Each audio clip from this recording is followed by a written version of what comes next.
함께 예배하는 모든 분들 가운데 이 말씀에 축복이 함께 하시기를 주님의 이름으로 축원합니다. 시편 이 마태복음 5장 5절 말씀은 예수님께서 시편 37편 말씀을 인용하고 있는 말씀이라고 말씀을 드렸습니다. 시편 37편을 보시면 9절 말씀에 여호와를 소망하는 자는 땅을 차지하리로다 이렇게 말씀을 하고 계십니다. 그래서 시편 37편을 보시면 오늘 본문에 나와 있는 온유한 것이 어떤 것인지 그 구체적인 태도가 잘 기록이 되어 있는 것을 바로 보게 되어집니다. 바로 우리가 참 불평할 수밖에 없는 현실을 살아가고 또 원망할 수밖에 없는 현실의 문제를 우리가 만났을 때에 우리가 그것에 대해서 불평하지 않지요, 원망하지 않지요. 다만 여호와를 의뢰하고 여호와를 기뻐하고 여호와께 맡기고 여호와를 기다리며 여호와를 기대하는 바로 삶을 살아가는 것이죠. 이것이 바로 온유라고 하는 것입니다. 왜 우리는 이런 삶을 살아가야 합니까? 우리는 늘 이런 이야기를 많이 합니다. 주님 이렇게 살고 싶은데요, 안 사라져요. 이렇게 늘 이야기를 합니다. 그 이유가 뭐냐면 여호와에 대한 집중력이 우리 가운데 없기 때문에 그렇다는 것입니다. 그래서 시편 37편에서 계속해서 반복하고 있는 것이 여호와라는 것이죠. 여호와를 의뢰하고 여호와를 기뻐하고 여호와께 맡기고 기다리고 기대하고 그거죠. 그러니까 온유하다는 것은 우리의 결심에서 나오는 것이 아닙니다. 내가 오늘부터 온유할 거야, 내가 오늘부터 온유하고야 말 거야, 여기에서 나오는 것이 아닙니다. 여호와에게서부터 나오는 것입니다. 그러니까 여호와가 누구인지를 우리가 알게 될 때에 우리 가운데 온유가 그렇게 바로 열매로 등장하고 있다는 것을 성경이 이야기를 해주고 있다고 하는 것이죠. 이 말씀을 드렸죠. 여호와라는 이 호칭, 이 하나님의 성호가 구약 성경에 참 많이 등장하고 있는 것을 우리가 보게 되어집니다. 그런데 우리는 이 여호와라는 구약의 호칭이 나올 때에 그냥 특별한 그 감동이 없이 또 멈추는 것이 없이 그냥 우리가 지나가 버리는 경우가 되게 많습니다. 그러나 성경은 우리에게 바로 이 여호와 하나님에 대해서 우리로 하여금 멈춰서서 생각을 할 것을 요구하십니다. 그래서 시편에 보면 그 여호와 하나님에 관한 이야기를 하실 때에 그 뒤에 나오는 그 단어가 있습니다. 그게 뭐냐면 셀라라는 단어가 나옵니다. 셀라 이런 단어가 나옵니다. 이 셀라라는 단어는 원래 사용 용도가 음악에서 쓰는 용도입니다. 그 말은 뭐냐면 잠시 멈춰라 이 말이에요. 멈춰라. 이게 셀라입니다. 그러니까 우리로 하면 쉼표 같은 것입니다. 이게 셀라입니다. 근데 이것이 시편에서 쓰여질 시편 원래 그 노래입니다. 노래 시편이 원래 노래입니다. 그러니까 합창단들이 그 노래하는 그 노래입니다. 그래서 거기에 셀라라는 이 음악 기호가 쓰여지고 있지만 더 나아가 이 시편에서 셀라가 등장하는 건 음악적 기호로만 쓰고 있는 것이 아니라 우리에게 바로 환기시키는 것입니다. 네가 지금 금방 이 성경을 읽었지, 근데 그 성경을 그냥 넘어가지 말고 다시 그 성경 앞에 서서 그 성경을 묵상해야 돼. 그 성경이 어떤 말씀인지 다시 되새겨야 돼 라는 의미로 셀라라는 단어가 쓰여지고 있다는 것이죠. 근데 거기에서 그 자주 셀라가 등장하는 그 성경의 그 문장 앞문장이 있는데 그게 바로 여호와라는 하나님의 성호가 들어갈 때입니다. 셀라 그렇게 하는 거죠. 멈춰서서 하나님이 누구이신가를 다시 생각해 봐라. 바로 네가 여호와 하나님이라고 고백하고 있는데 그 여호와 하나님이 어떤 분이신지를 다시 생각해 봐라. 그런 의미의 말입니다. 그러니까 여러분과 제가 온유하게 못 살겠어요.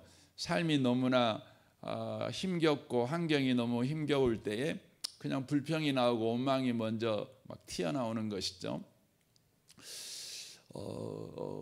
그때 우리가 해야 될 일이 있는데 멈춰서서 여호와를 생각해야 되는 것입니다. 여호와가 누군가? 여호와가 누구십니까? 성경에서 여호와라는 호칭이 쓰여지는 것은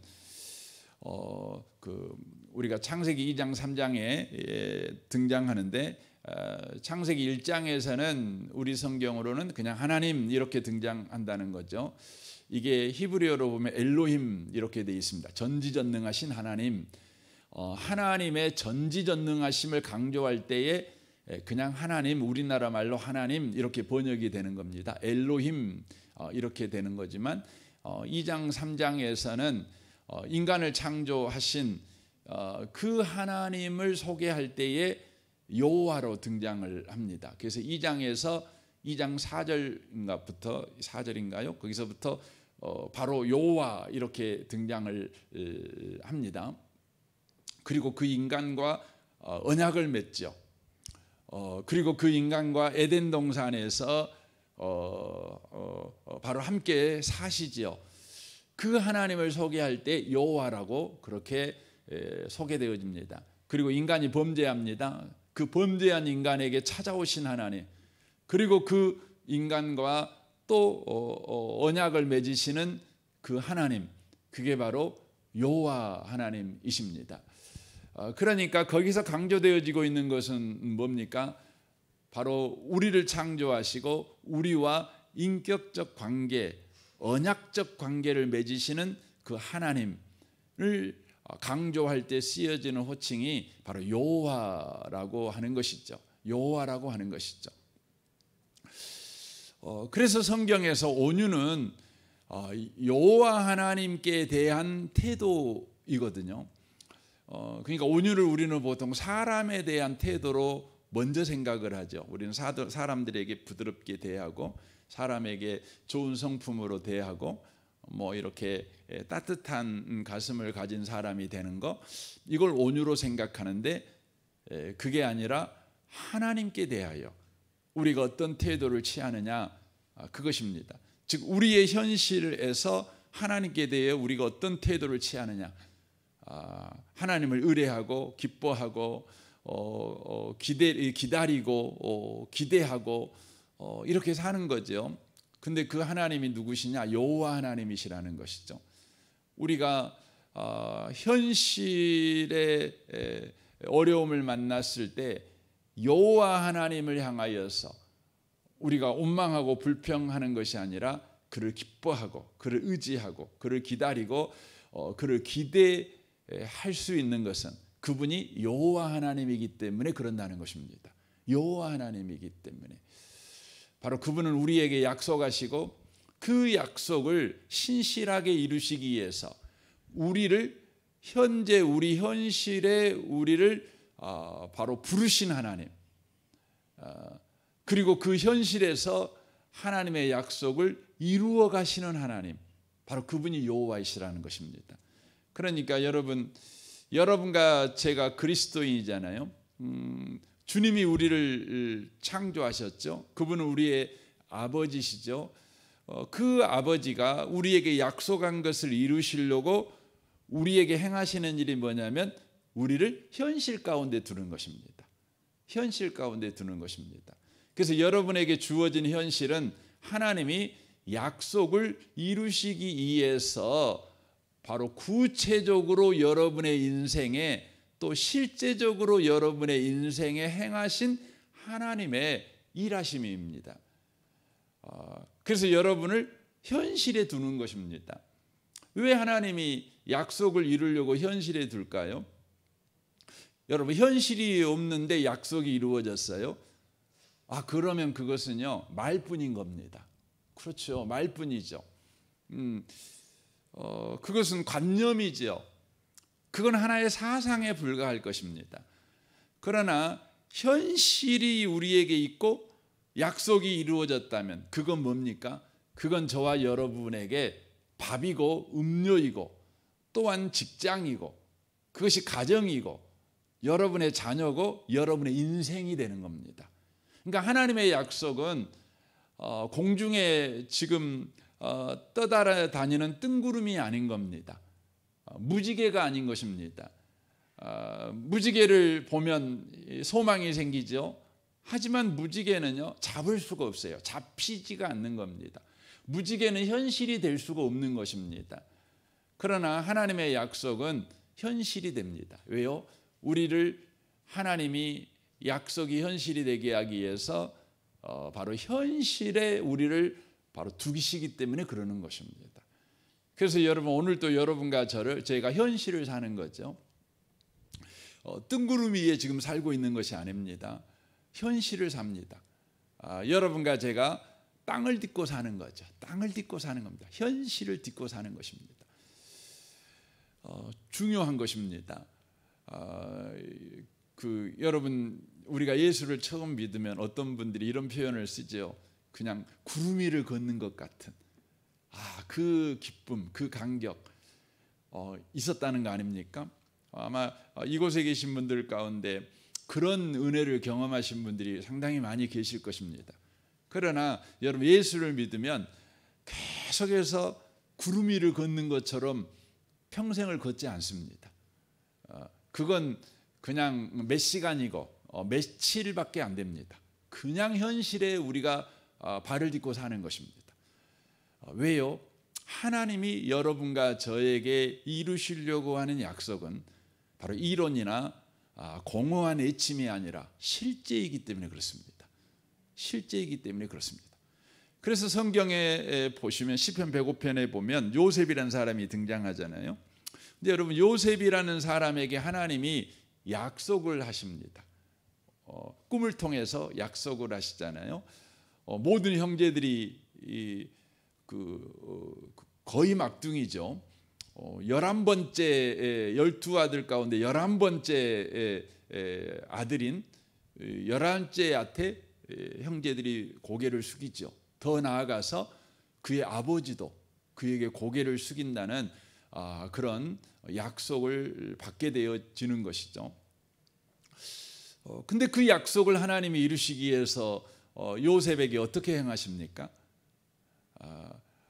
요셉을 불러갖고 바로 머리에 왕관을 씌우신가요? 그렇지 않죠. 그 일을 이루시기 위해서 그에게 현실을 주십니다. 바로 딛고 갈 수 있는 땅을 주시는 것이에요. 땅을 주시는 것입니다. 그래서 그는 그 땅을 딛고 가는 거죠. 근데 그 땅들이 어떤 땅들이었습니까? 성경에서 우리가 보면 아는 것처럼 노예로 팔려가는 것입니다. 그리고 억울하게 감옥에 갇히는 것입니다. 계속 그러는 것이죠. 그럼에도 불구하고 그는 어떻게 삽니까? 온유하게 삽니다. 온유하게 살았다는 걸 어떻게 알 수 있습니까? 성경 창세기 39장에 보면 요셉은 하나님과 동행했다 이렇게 되어 있습니다. 하나님과 동행했다는 것은 바로 하나님께 맡겼다는 것이죠. 하나님과 한 팀이 됐다는 거 아닙니까? 하나님이 나무이시고 그는 그 나무에 붙어있는 가지가 되었다는 것을 바로 이야기하는 겁니다. 이게 뭡니까? 형통이죠. 형통. 여러분 하나님이 나무가 되고 우리가 그의 가지가 되면 어떻게 됩니까? 요한복음 15장에 나와 있는 것 같이 반드시 열매를 맺습니다. 시편에 나와 있는 것처럼 때를 따라 여러분 열매를 맺게 되어 있습니다. 그런 상황이 되는 것이죠. 결국적으로 요셉에게 하나님이 약속한 그 약속을 이루시기 위해서 그에게 뭘 줬냐면 현실을 주셨어요. 현실을 주신 거죠. 그런데 그는 그 현실에서 뭐 한 겁니까? 왜 하나님이 이런 현실을 줘가지고 나를 곤란하게 하세요? 왜 이런 현실을 줘가지고 나를 억울하게 만드십니까? 왜 이런 현실을 줘가지고 나를 이렇게 부끄럽게 만드십니까? 나를 왜 실패하게 만드시고 나를 왜 뒷걸음치게 만드십니까? 하고 하나님 앞에 따지지 않았어요. 계속해서 자기에게 주어진 바로 현실, 그 현실 위에 서서 하나님을 기뻐하는 거죠. 하나님께 맡기는 거죠. 그랬더니 결론은 뭡니까? 하나님의 약속이 이루어진 거죠. 그것이 뭡니까? 땅을 기업으로 차지한 거예요. 그러니까 현실이 뭐가 된 거죠? 땅이잖아요. 현실이 땅이잖아요. 땅은 실제 있는 것입니다. 땅을 기업으로 받습니다. 하나님의 약속이 이루어지는 현실, 하나님의 약속이 이루어지는 인생을 바로 요셉은 받게 되는 것이죠. 갖게 되는 것입니다. 여러분, 다윗도 마찬가지입니다. 하나님은 다윗에게 머리에 기름을 부으셨어요. 그건 뭘 약속한 거죠? 네가 왕이 될 거라는 거죠. 다윗은 이 땅에 태어났지요. 그냥 평범한 아이였습니다. 그냥 그 시대에 누구나 하는 그 어린 시절을 그는 지냈고 또 그런 부모님의 지도를 받으며 그냥 살았습니다. 그냥 그저 살았습니다. 그가 모르는 것이 하나 있었습니다. 뭡니까? 바로 그에게 하나님께서 바로 약속하고 계셔. 약속이 그에게 있다는 걸 그는 몰랐습니다. 여러분, 성경에 보면 야곱에게 하나님께서 12아들에게 축복하게 하잖아요. 근데 그 중에 유다에게 축복하게 하잖아요. 근데 유다에게서 뭐가 나온다고요? 유다에게 왕이 나온다고 말합니다. 그 다윗과 야곱이 축복할 때 그 시간은 거의 1000년의 시간입니다. 1000년.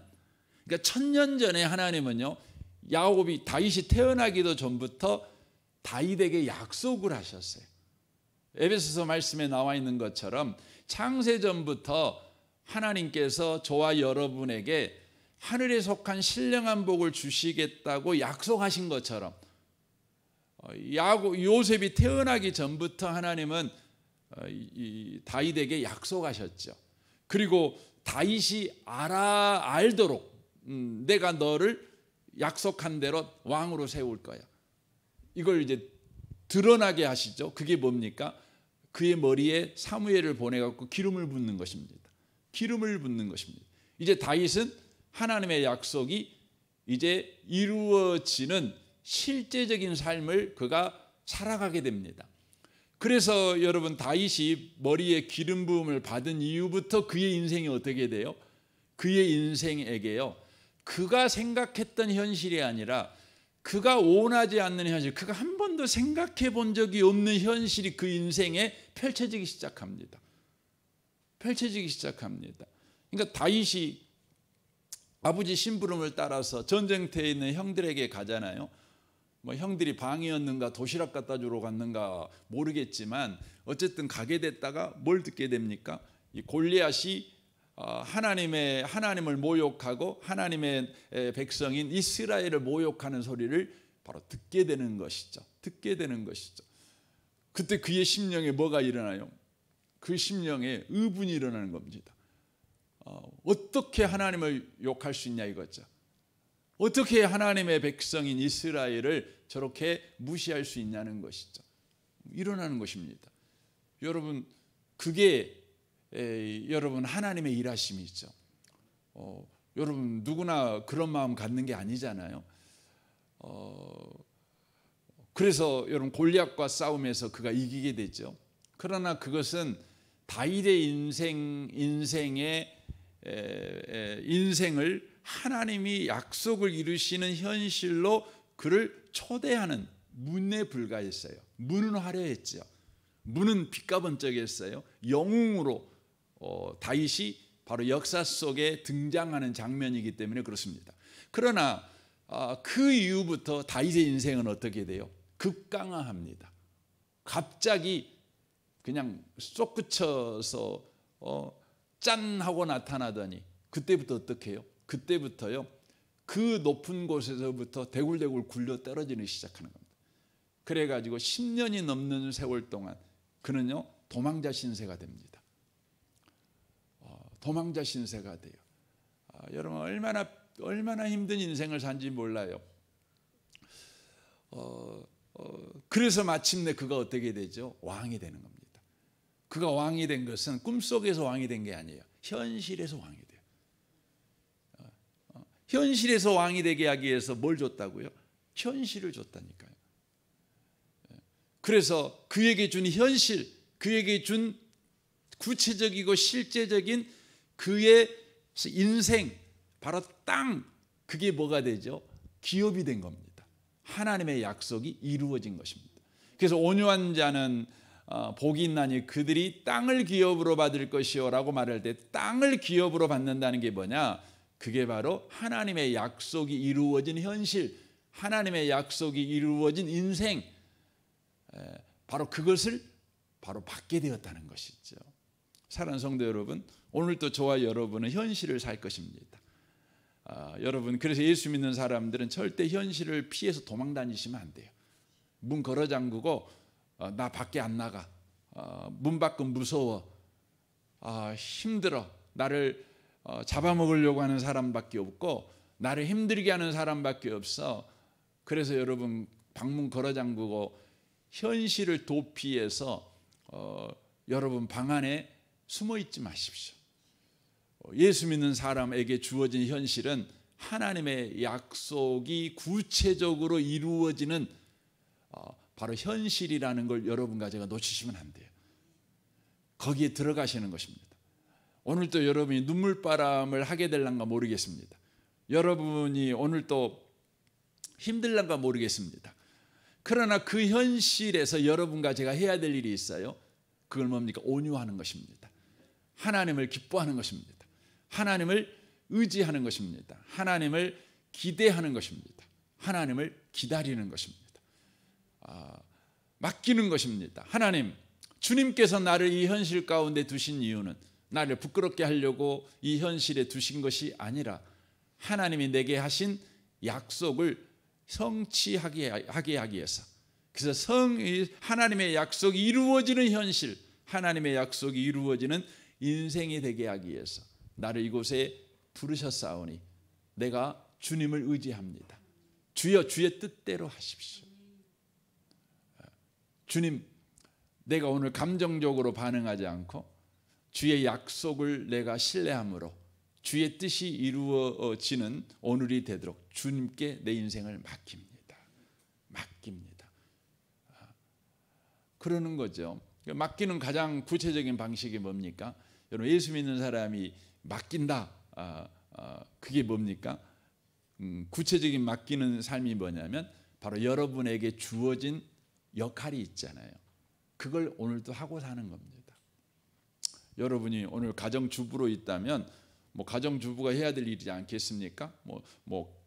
집안 청소도 좀 하고 집안 정리도 하고 또 밥도 맛있게 만들고 하는 거죠. 하나님께 그것이 맡기는 겁니다. 하나님께 안 맡기면 뭐예요? 안 맡기면 내가 맡아야 되니까 뭐 해야 돼요? 내가 할 일 안 하죠. 할 일 안 하고 지금 내게 일어난 현실을 바꿔보려고 노력해요. 내게 일어난 문제를 그냥 뒤집어 엎어버리려고 막 노력해요. 그 노력 중에 가장 빨리 하는 노력이 뭐예요? 염려하는 거예요. 염려하는 거예요. 현실을 뒤집어 엎어버리려고. 여러분, 현실을 뒤집어 엎지 마세요. 그냥 현실을 그냥 사세요. 하나님께 맡기고. 여러분에게 할 일이 있잖아요. 오늘 여러분에게 맡긴 일이 있잖아요. 또 오늘 여러분에게 누군가 전화 와서 오늘 밥 먹자 그러면 여러분 그냥 또 그 없는 일 만들어 갖고 못 가 하지 말고 그냥 가서 만나세요. 만나서 같이 밥도 먹고 차도 마시고 그러세요. 또 오늘 어떤 일이 일어나면은요, 그냥 오늘 일 일어났구나. 그거 여러분이 할 일 하세요. 일 일어났으면 또 왜 이런 일이 일어났나, 또 어떻게 해결해야 되지 하고 넥타이 머리에 묶지 마시고 오늘 여러분 할 일 하세요. 그냥 이게 예수 믿는 사람의 삶입니다. 그래서 여러분 요셉이 보세요. 그 노예가 됐잖아요.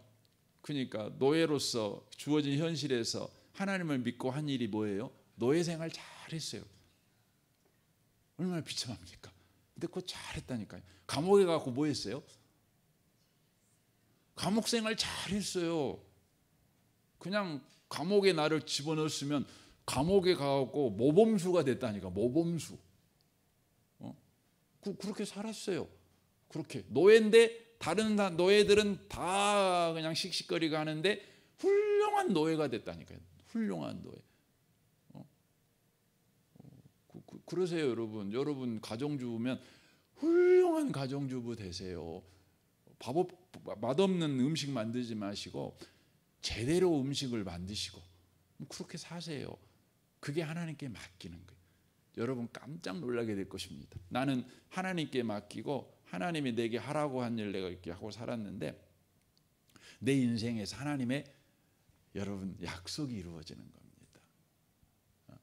시간이 갔지만 그래도 이야기하고 마쳤으면 좋겠습니다. 도우미 사모라는 분이 계셔요. 이분이 브라질에서 목사님 사모님이신데 이분이 이제 그 결혼을 했어요. 이분이 그 서울에서도 좋은 대학을 나오신 분이신데 결혼했더니 그냥 그 아내로 사는 거죠. 그 할 일도 없는 거죠. 그리고 시어머니가 되게 시집살이를 시켰어요. 이게 힘들었어요. 애 낳고 키웠어요. 근데 애 낳고 키우는데 뭐 애 낳고 키우는 게 쉽나요? 어렵잖아요. 그러니까 자기 인생에 불만이 있어요. 내 인생을 내가 못 살고 내가 지금 이렇게 나도 귀한 자식으로 태어나 좋은 대학도 나오고 그래서 나도 꿈도 있고 근데 내 포부대로 못 살고 내가 이렇게 가정주부가 돼갖고 맨날 그냥 소뚜껑이나 돌리고 있고 애기네들하고 뒤치락거리고 있고 맨날 그 시어머니한테 이런 그 못 들을 소리나 듣고 살고 참 힘들어요. 이걸 벗어나고 싶은 거예요. 이분이 그리스도인이기 때문에 하나님한테 그래서 하나님 나 벗어나고 싶어요. 나 너무 힘들어요. 뭐 하려고 나를 대학 공부 시켜갖고 그냥 애기나 낳고 집에서 할 일이나 하고 그러려면 그냥 나를 그렇게 똑똑하게 만들지 마시고 그냥 그저 그렇게 만들어 놓지. 이런 원망이 들었어요. 근데 하나님께서요 참다 못 해갖고 하도 그러니까 이 사모님한테 찾아와갖고 말해줬어요. 야, 네가 네 일에 충실했으면 좋겠어. 그런데 네가 충실하게 사는 것만 하지 말고 충실하게 사는데 너에게 일어나는 일들을 늘 이렇게 글로 쓰면 좋겠어. 이렇게 이야기를 마음에 감동을 주신 거예요. 그래서 이분이 자기에게 일어난 매일매일을 일기로 이렇게 쓰기 시작했어요. 자기 자녀에게 일어난 변화를요 글로 썼어요. 시어머니하고 관계에서 싸움이 일어난 내용을 쓰고 또 본인이 이렇게 했더니 시어머니가 이렇게 변화되고 또 시어머니가 더 화내고 이런 걸 다 글로 썼어요. 10년을 썼어요. 그리고 10년 후에 깜짝 놀랐어요. 자기가 지금까지 써놓은 글이요 정말 놀랍도록 좋은 글인 거예요. 그 출판사에 냈어요. 그래갖고 이분 쓴 책들이 굉장히 많이 팔렸어요. 그래가지고 특별히 이분이 그 가정사역에 그 특별하게 쓰임 받았어요. 영향력을 가졌어요. 이분이 이제 애를 다 크고 이제 본인도 이제 어느 정도 안정감이 좀 들잖아요. 그때부터 이분이 전문가가 돼가지고 여러분 이분이 브라질에서 있는데 우리 한국에도 자주 옵니다. 그래갖고 강의하고 그래요. 도우미 사모라고 그분이 쓴 책 가운데 굉장히 유명한 책이 되게 많은데 그 중에 하나가 뭐냐면 고쳐주라고 하지 말고 죽여주라고 기도하라고 그런 책이 있습니다. 고쳐달라고 하지 말고 죽여달라고 하라고. 예, 어쨌든 사랑하는 성도 여러분, 여러분에게 주어진 현실은 하나님의 뜻을 이루시기 위해서 하나님이 여러분을 소명한 자리입니다. 부르신 자리입니다. 놓치지 않고 오늘도 살아가시는 저와 여러분 되시기를 주님의 이름으로 축원합니다. 아멘. 우리 같이 기도하겠습니다. 오늘 말씀을 우리 생각하면서 주님, 온유한 자는 복이 있나니 그들이 땅을 기업으로 받을 것이요. 이 말씀이 우리에게 주신 약속의 말씀이고 이 말씀이 이루어지는 현실을 우리가 살고 있음을 믿습니다. 그러므로 오늘 또 이 현실에 우리를 부르신 주님을 의뢰하며 기뻐하며 맡기며 또 기다리며 기대하며 살아가는 우리가 되게 하옵소서. 우리에게 맡겨진 일들을 우리가 충성되이 해가는 오늘 하루도 되게 하옵소서. 여러분 자신과 가정과 직장을 위해서 기도해 주십시오. 이 나라 이 민족과 북한과 열방을 위해서, 특별히 우리 대학 청년부 우리 김지웅 목사님과 우리 지체들을 위해서 기도해 주십시오. 오늘부터 학영삼 1주차가 시작되는데 이를 위해서 기도해 주십시오. 7시 30분 기도실입니다. 우리 통성으로 기도하기를 원합니다. 기도하겠습니다. 하나님 아버지 감사합니다.